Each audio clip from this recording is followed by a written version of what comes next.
All right, buckle up, everyone, because today we're taking a deep dive into something I know a lot of you are probably all too familiar with: sinus infections. Yeah, those can be rough. It can be brutal. But what if there were solutions out there that didn't involve just popping antibiotics? Well, that's exactly what we're exploring today. We're dissecting a fascinating conversation between Stebo and the AGX-AGI chatbot. Which I'm sure many of you have heard of by now. Oh, yeah, it's been making waves. And in this conversation, they're tackling a pretty big challenge: how to cure those pesky sinus infections without resorting to oral antibiotics. Right, because those can come with their own set of problems. Exactly. So our mission today is to uncover the most intriguing and potentially groundbreaking ideas from this conversation. We're going to be looking at both what's feasible right now and what could be possible in the future with a little help from AI. So let's jump right in. The AGI starts off by brainstorming some pretty futuristic solutions, and one that caught my eye was this idea of an antimicrobial peptides nasal spray.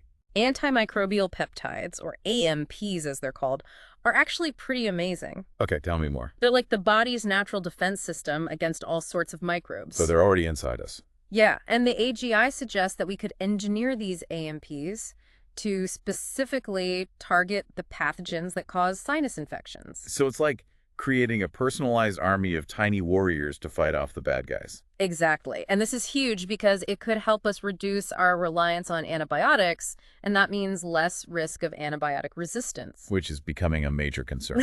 Absolutely. Now, if you thought AMPs were cool, get ready for this, because the AGI also throws out the idea of using photodynamic therapy. Photodynamic therapy. Yeah, PDT. It sounds pretty sci-fi, right? It does. It kind of reminds me of Star Trek or something. Well, the idea is to use a special spray in the nasal cavity and then activate it with light, and that creates a reaction that zaps those pathogens. So it's like using light to fight infection. Precisely. And the AGI even takes it a step further by suggesting we use a tiny camera to ensure the light is targeted precisely where it needs to go. Talk about precision medicine. Wow, I know, right? It's pretty mind-blowing. And then there's the nanoparticle delivery system. Okay, now this one really piqued my interest. It's like something out of a futuristic medical drama.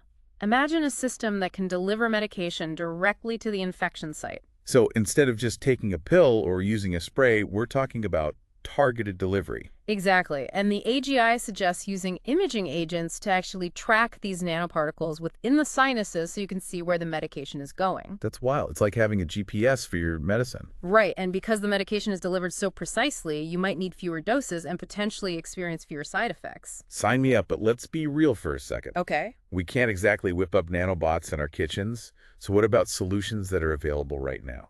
Well, you'll be happy to hear that the AGI isn't just about futuristic ideas. It also proposes a surprisingly practical solution: an enhanced saline nasal spray with natural antiseptics. Yeah, that sounds like something I could actually try at home. It is, and it's based on the idea of combining the well-established benefits of saline rinse with the power of natural ingredients. Okay, break it down for me. What are we talking about here? So the first ingredient is the good old saline solution, which helps to cleanse the nasal passages and thin out that mucus. That's a classic. Right. Then we add Manuka honey. Manuka honey, as in the kind you put on toast. Yep.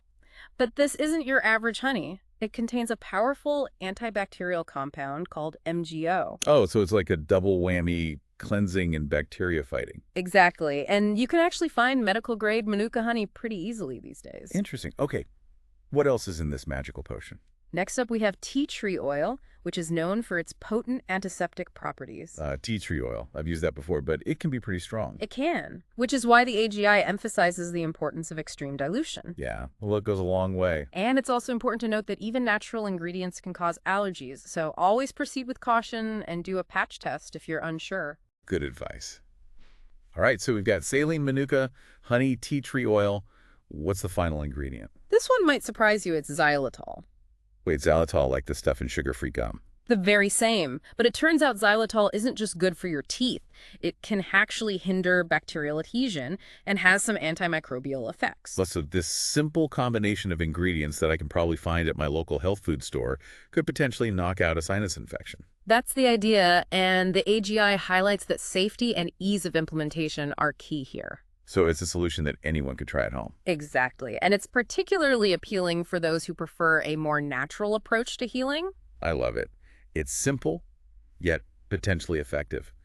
But I have a feeling the AGI doesn't stop there, does it? Oh, we know it doesn't buckle up because next we're diving into the AI vision-driven sinus diagnosis and treatment system. Okay, that sounds pretty epic. I'm ready to have my mind blown. Get ready because we're about to enter the realm of AI-powered healthcare, where the future of sinus care gets really interesting. Let's do it. Picture this. You walk into the doctor's office for a sinus infection, and instead of just peering up your nose with a light, they have this incredible AI system. Oh, this is what I've been waiting for. Tell me everything. So this system uses AI to analyze images from inside your sinuses. Like some kind of super-powered X-ray vision. Exactly. It creates a detailed map of the infection, showing exactly what's going on in there. Wow, that's incredible. So the AI is basically acting as a diagnostic tool. It is, and a very precise one at that. It can see things that a doctor might miss with a traditional exam. That makes sense. But it doesn't stop there, does it? Nope. This is where the treatment response component comes in. Okay, so the AI diagnoses the problem, and then what? It then takes all that information, the type of infection, the severity, your medical history, even potential allergies, and creates a personalized treatment plan just for you. So no more one-size-fits-all approach to sinus care. Exactly. The AI can recommend the best medication, the optimal dosage, and even guide minimally invasive procedures if needed. This is like having a personal AI doctor for your sinuses. That's a great way to put it. And the AGI suggests some truly groundbreaking treatment concepts for the system. Okay. All ears hit me with the futuristic stuff. All right, how about liposomal encapsulation? Liposomal encapsulation, that sounds pretty high-tech. Break it down for me. So basically, liposomes are these tiny microscopic bubbles. Bubbles. Yeah, but these bubbles are special. They can deliver medication directly to the infection site. So it's like having a microscopic delivery service for your medicine. Exactly, and because the medication is protected inside these bubbles, it's less likely to break down before it reaches its target. That's amazing. What's So it's that? more effective and potentially fewer side effects. Right, the liposomes can even fuse with the cell membranes of pathogens, delivering the medication right where it needs to be. Wow, talk about targeted treatment. Okay, so we've got these high-tech liposomes. What else is on the horizon? Well, remember those AMPs we talked about earlier, those antimicrobial peptides that are like the body's natural infection fighters? Yeah, those are pretty cool. Well, sometimes those natural AMPs aren't the easiest to work with. They can be unstable or difficult to produce on a large scale. So what do we do? This is where AMP mimics come in. AMP mimics. Yeah, scientists are designing molecules that mimic the action of AMPs, but are more practical for medical use. So they're like synthetic versions of our own natural defenses. Precisely. They're stable, easier to synthesize, and just as effective at fighting infection. That's brilliant. So imagine a nasal spray with AMP mimics that target only the bad bacteria, leaving the good bacteria alone. And because they're not broad-spectrum antibiotics like the ones we use now, there's less risk of antibiotic resistance. This is really exciting stuff. But you know what? I'm really curious about those nanobots. Ah, yes, the tiny robots patrolling your sinuses. I mean, it sounds straight out of science fiction, but the AGI presents it as a real possibility. And it's not as far-fetched as you might think. Imagine these microscopic robots equipped with targeting molecules that can identify and latch onto specific pathogens. So they're like tiny little assassins seeking out and destroying the bad guys. Exactly. Once they bind to a pathogen, they can deliver a payload that destroys it. How do we control these nanobots? Would they just be floating around aimlessly in there?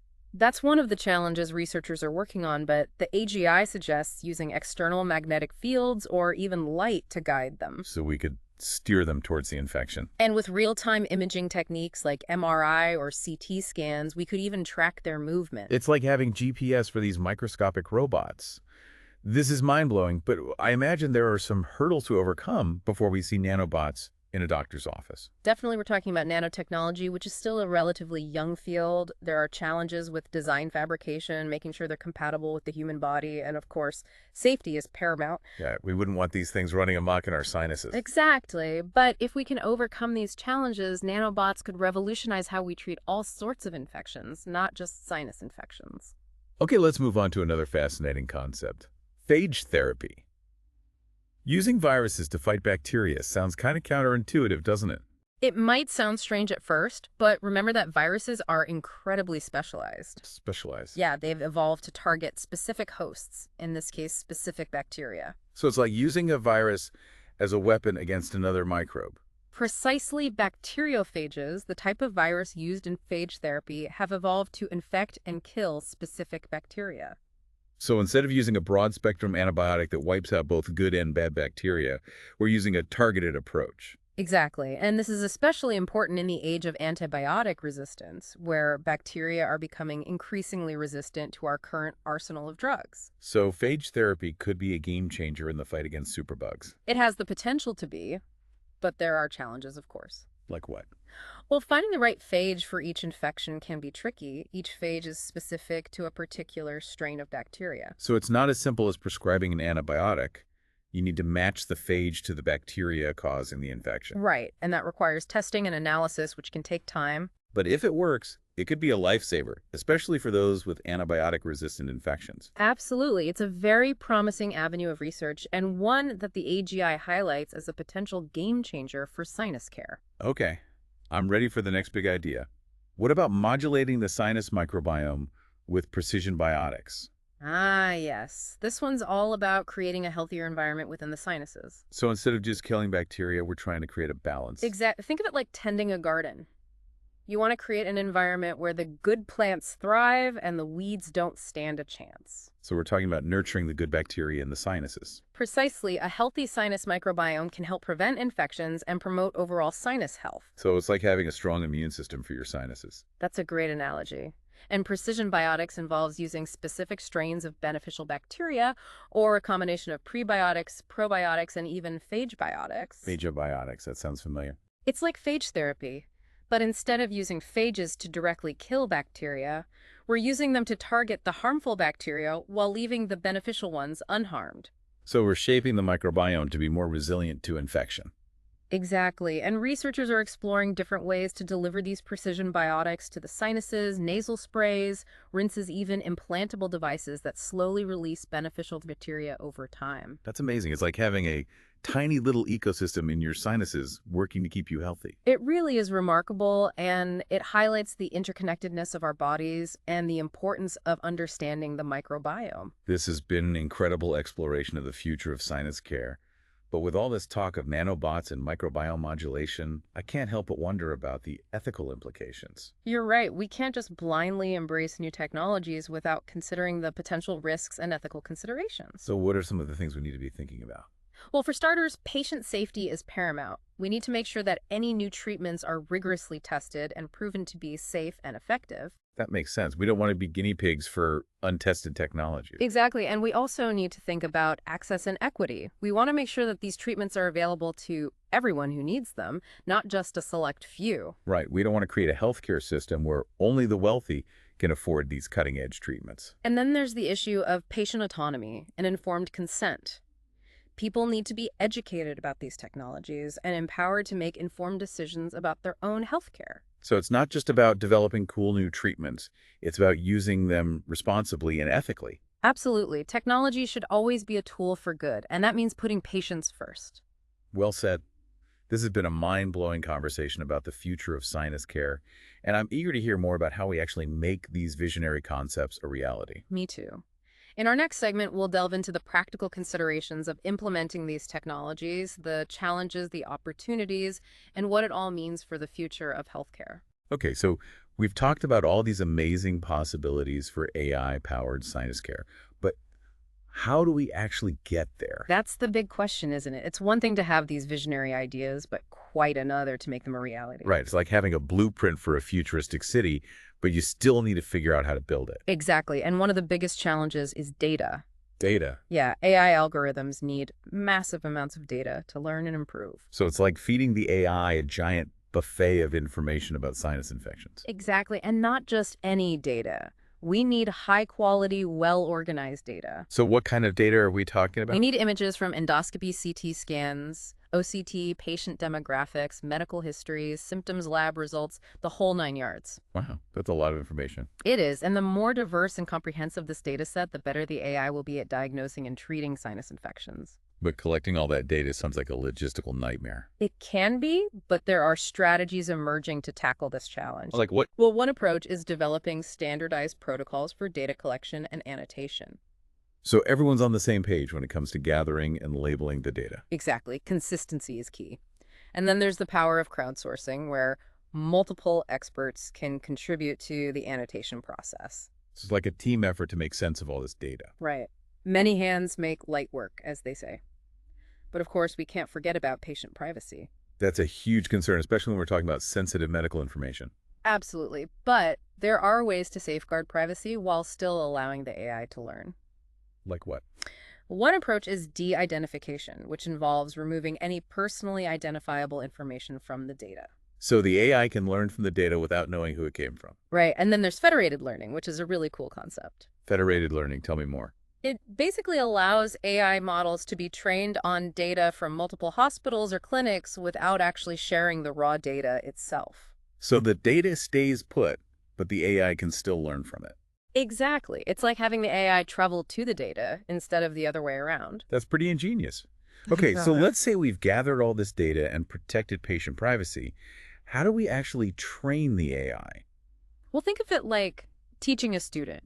We provide the AI with the data and the tools it needs to learn, and then we guide it through the process. So we're not just throwing the AI into the deep end and hoping for the best. Nope.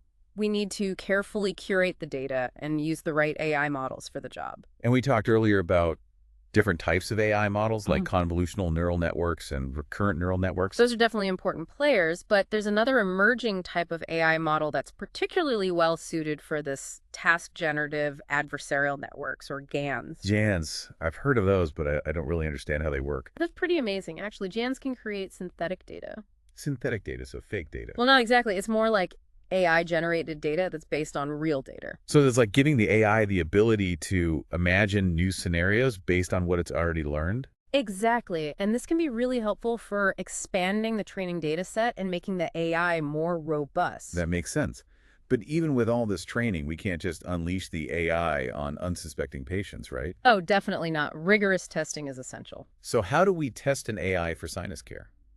We need to compare its performance to that of human experts in real-world clinical settings. So it's like a head-to-head competition between the AI and the doctors. In a way, but the goal is to see how well the AI performs and to identify any areas where it needs improvement. And I imagine this testing process is ongoing, right? Absolutely. It's a continuous learning process. The AI is constantly being refined and improved based on feedback from doctors and patients. So it's like a student who's always studying and getting better. That's a great analogy. And throughout this entire process, from data collection to AI training to real-world implementation, we need to be mindful of the ethical implications. Right. It's not just about the technology itself. It's about how we use it. Exactly. We need to make sure that the AI is used responsibly, equitably, and in a way that benefits all patients. And that includes being transparent with patients about how the AI works and what the potential risks and benefits are. Absolutely. Informed consent is crucial. We want patients to feel empowered to make decisions about their own healthcare. So it's a partnership between humans and AI working together to improve sinus care. That's the ultimate goal. And if we can successfully navigate these challenges, the potential rewards are enormous. Imagine a future where sinus infections are diagnosed quickly and accurately, where treatments are personalized and optimized for each individual, and where antibiotic resistance is no longer a major threat. That's the future we're striving for, and with the help of AI, it might be closer than we think. Well, there you have it, folks. A deep dive into the fascinating and rapidly evolving world of AI-powered solutions for sinus infections. We've explored some truly groundbreaking ideas, from tiny robots patrolling our sinuses to algorithms that can diagnose infections with incredible accuracy. It's been a journey through the cutting edge of medical technology and a glimpse into a future where AI could revolutionize how we approach healthcare. And as we move forward into this uncharted territory, it's crucial that we proceed with caution and a commitment to ethical considerations. Because ultimately, it's not just about technological advancement. Yeah. It's about using that technology to create a better, healthier, more hopeful future for everyone. And that's a mission worth pursuing. Absolutely. Until next time, keep exploring, keep learning, and keep those sinuses happy. And remember, there's always more to discover just beneath the surface.